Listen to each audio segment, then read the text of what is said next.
जय हो रावण भैया की जय हो। श्री सीताराम जय हो। हनुमान जी महाराज जय हो। गणेश भगवान जय हो। सरस्वती मैया सभी देवी देवताओं की जय हो। सभी भक्तजनों को जय सीताराम। तो आज हम 104 दोहे के बाद दोहे और चौपाई को अर्थ सहित पढ़ेंगे। तो चलिए भक्तजनों पढ़ते हैं। मंगल भवन अमंगल हारी द्रवहु सुदशरथ अजर बिहारी। मैं जाना तुम्हार गुण शीला कहूँ सुनऊँ अब रघुपति लीला।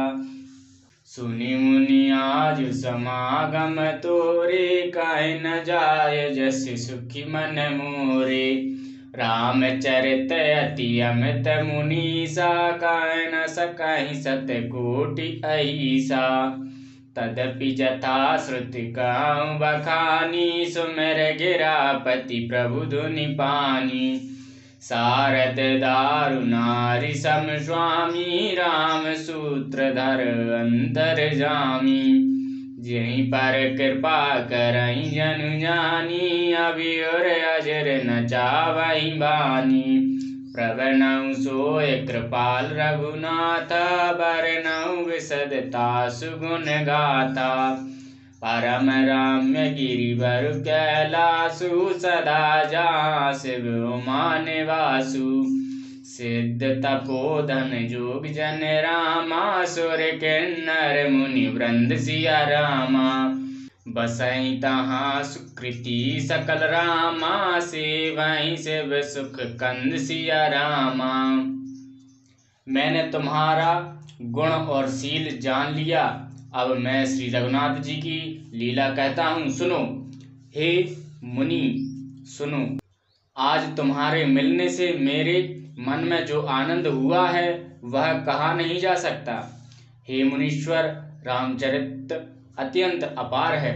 100 करोड़ शेष जी भी उसे नहीं कह सकते। तथापि जैसा मैंने सुना है वैसा वाणी के स्वामी प्रेरक और हाथ में धनुष लिए हुए प्रभु श्री रामचंद्र जी का स्मरण करके कहता हूँ। सरस्वती जी कंठ पुतली के समान हैं और अंतर्यामी स्वामी श्री रामचंद्र जी सूत पकड़कर कठपुतली को नचाने वाले सूत्रधार हैं।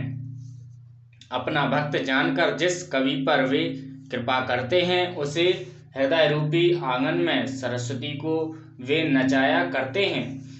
उन्हीं कृपालु श्री रघुनाथ जी को मैं प्रणाम करता हूँ और उन्हीं के निर्मल गुणों की कथा कहता हूँ। कैलाश पर्वतों में श्रेष्ठ और बहुत ही रमणीय हैं।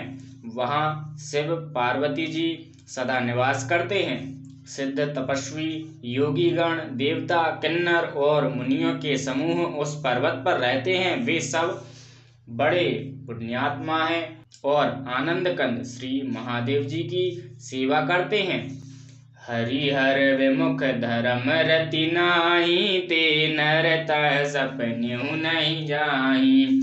तहि गिरि पर बट बिटप विशाला नित नूतन सुंदर सब काला।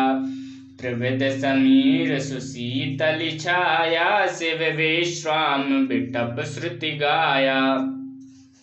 एक बार तहि तर प्रभु गयहूँ तरु विलो की ओर अति सुख भयहूँ।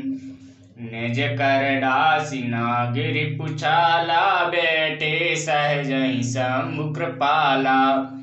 कुंद इंदु दर गौर शरीरा भुज प्रलंब परिधन मुनि चीरा। तरुण अरुण अम्बुज सम चरना नक दुति भगत हृदय तम हरना। भुजग भूति भूषण त्रिपुरारी आनन शरद चंद छबिहारी। जटा मुकुट सुर सर सिर रामा लोचन नलिन विशाल सिया रामा। नीलकंठ लवन्य निधि रामा स्वबाल विधु भाल सिया रामा। मंगल भवन अमंगल हारी द्रवहु सुदशरथ अजर बिहारी। जो भगवान विष्णु और महादेव जी से विमुख हैं और जिनकी धर्म में प्रीति नहीं है वे लोग स्वप्न में भी वहां नहीं जा सकते।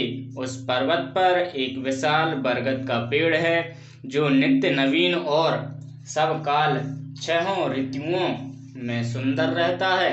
वहां तीनों प्रकार की शीतल मंद और सुगंध वायु बहती रहती है और उसी की छाया बड़ी ठंडी रहती है।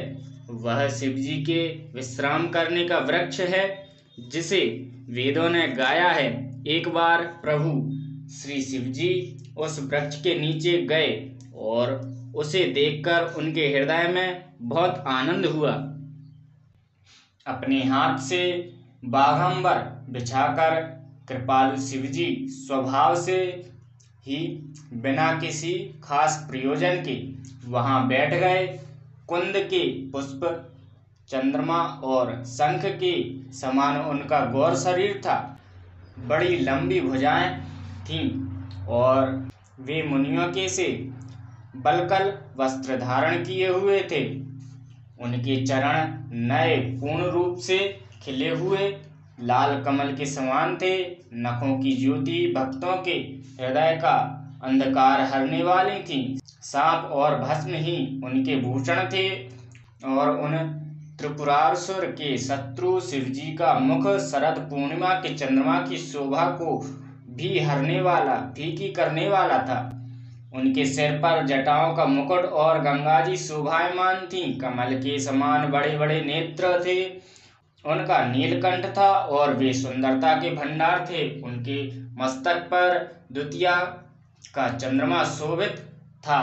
बोलो रामायण मैया की जय हो। जय हो श्री सीताराम, जय हो हनुमान जी महाराज, जय हो गणेश भगवान, जय हो सरस्वती मैया। सभी देवी देवताओं की जय हो। सभी भक्तजनों को जय सीताराम। जो भी भूल चूक भई हो उसे क्षमा करें।